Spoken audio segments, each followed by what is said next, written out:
Morning, here we are at the British International Virtual School of Abu Dhabi. We are going to go on a little journey this morning via the magic of Google Earth. So we just click on this search bar here.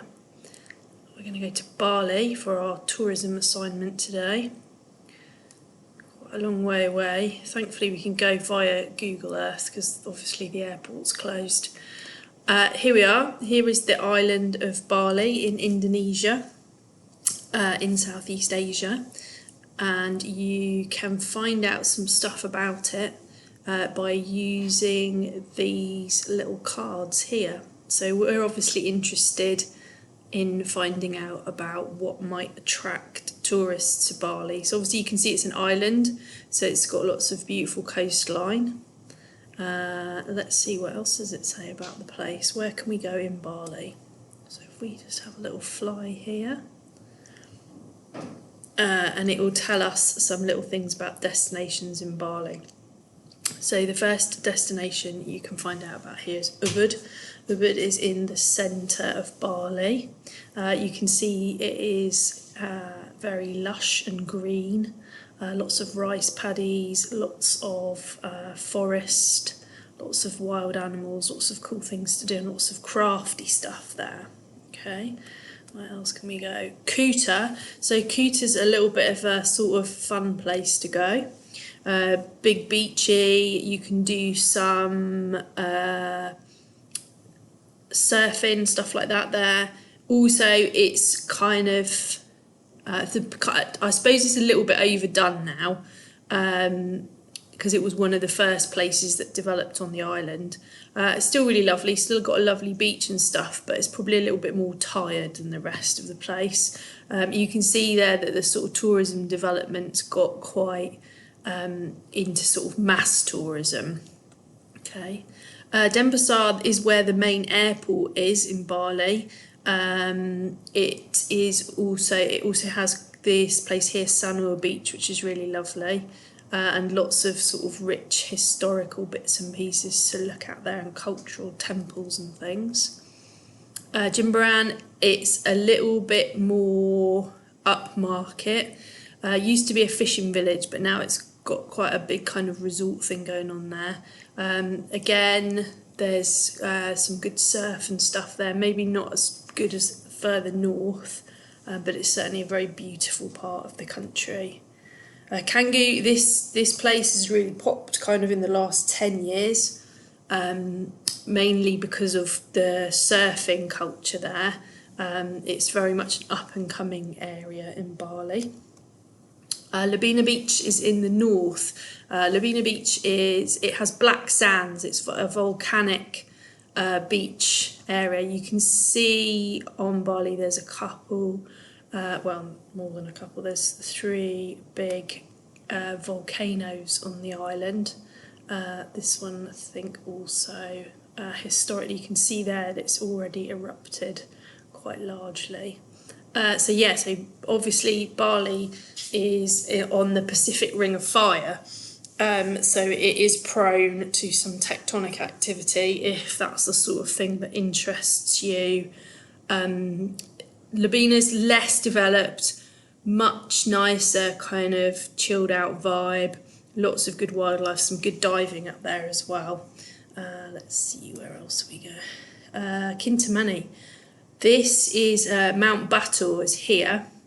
That's quite a big tourist draw. You can go and climb Mount Batur, and you can see here, look, there's this is a caldera, so this, you can see it in the picture here as well. So where the volcano has erupted and kind of blown its top, and the top of it's filled in water. So it's quite a cool thing to go and look at.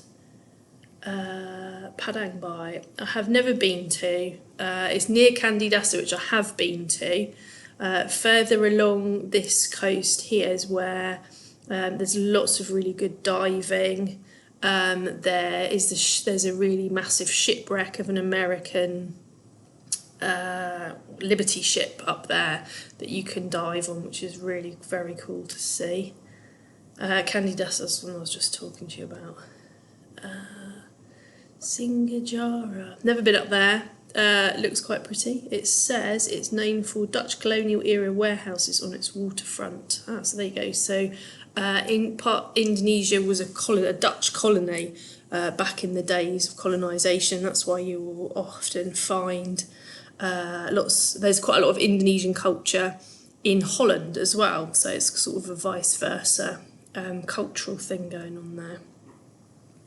West Bali National Park's quite remote. It is really quite far off the beaten track for tourists, but you can see there it's a national park, so it's a protected area. The Bukit Peninsula is further down.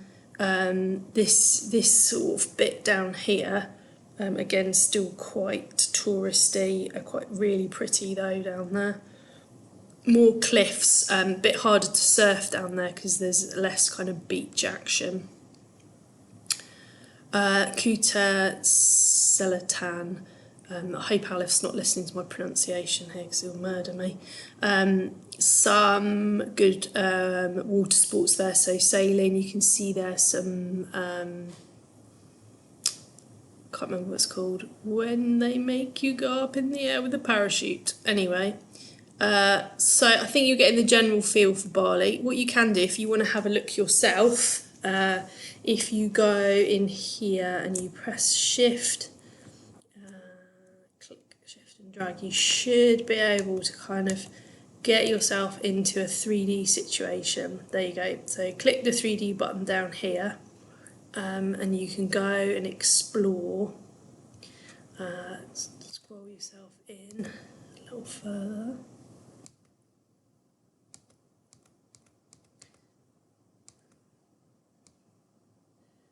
And you can actually take yourself on a little visit to some of the beautiful little spots, and you can see as you start to do this, little photos and stuff will appear, so it's worth having a little look. Like Tanalot here is a little temple site, so we can, quite famous on the coast of Bali. Let's see, let's get ourselves in there.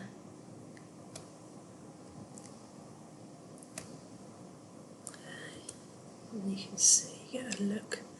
Oh, it's got a picture of a bed. It's not very interesting, is it?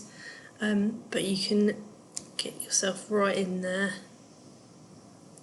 You can have a really good look around the place.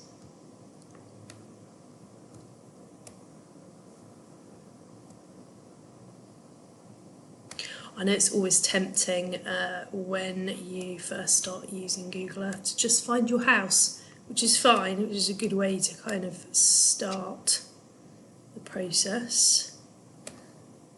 It takes a little while for to buffer properly, so you can see it. You can see the little blue squiggle down here, shows you that it's kind of buffering itself up.